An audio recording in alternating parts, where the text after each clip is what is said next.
watching this video, and it's not on Cyrax and Flyrax's channel, please tell a member of staff. We reserve the right to instruct our lawyers to insist on the death penalty for copyright infringement.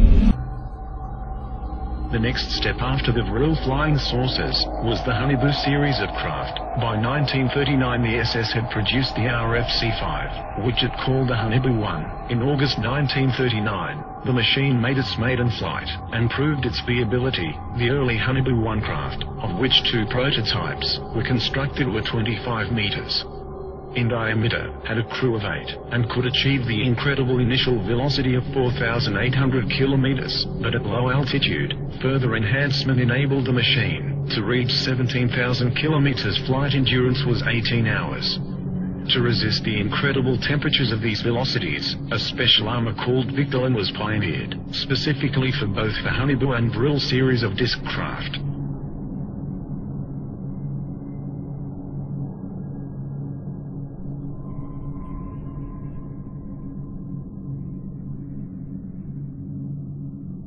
The Haunebu 1 had a double hull of Victolan. The early models also attempted to test out a rather large experimental gun installation, the twin 60mm KSK strong ray cannon. It has been suggested that the ray from this weapon made it a laser, but it was not. It could transmit a powerful energy burst suitable to pierce up to 4 in of enemy armor. When a Vril 7 was shot down by the Russians in 1945, a similar underbelly-mounted KSK gun was destroyed, with debris recovered from the battle site. The heavy gun installation, however, badly destabilized the disc, and in subsequent Haunebu models lighter MG and MK cannon was supposedly installed. The Haunebu 1 first flew in 1939 and both prototypes made 52 test flights.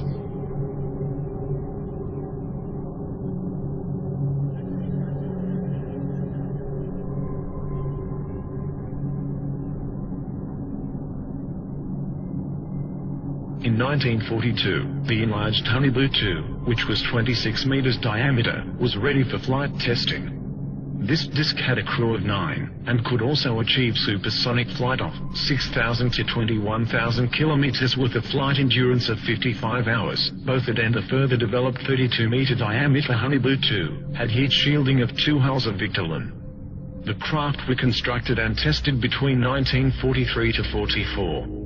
The craft made 106 test flights. By the end of 1940, the Haunebu 2 had entered service as a reconnaissance aircraft, and there is certainly photographic evidence to support this. For example, one was caught on camera near Antarctica in 1940. The design of the Haunebu 2 should be noted for future reference. Whatever their exact nature, it appears confirmed that a range of alternative design aircraft were by now on the drawing board, or hovering above the ground. Some of these designs proved worked, and successes were being reported. On 17 April 1945,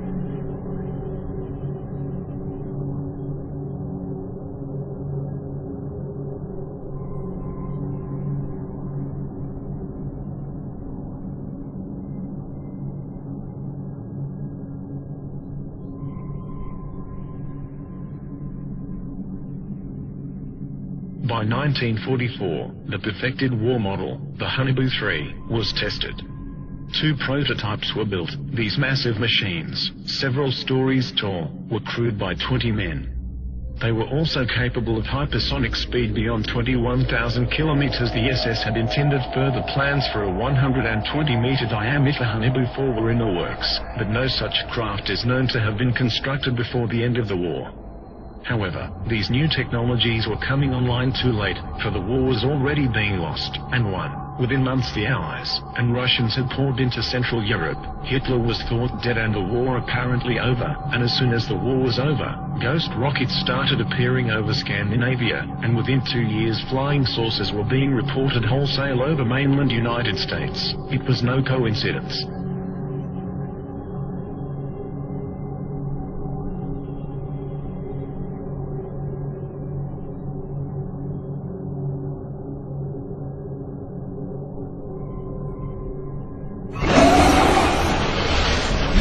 Campus. Campus. Campus.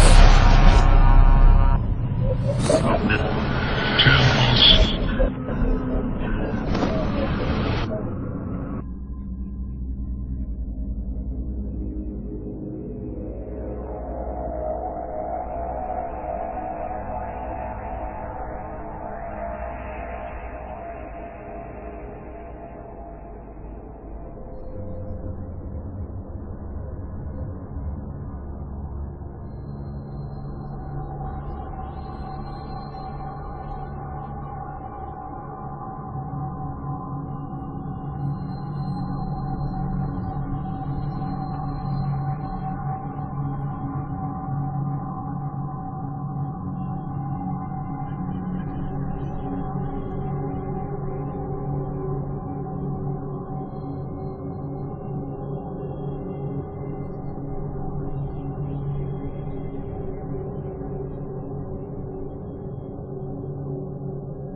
The New Believers.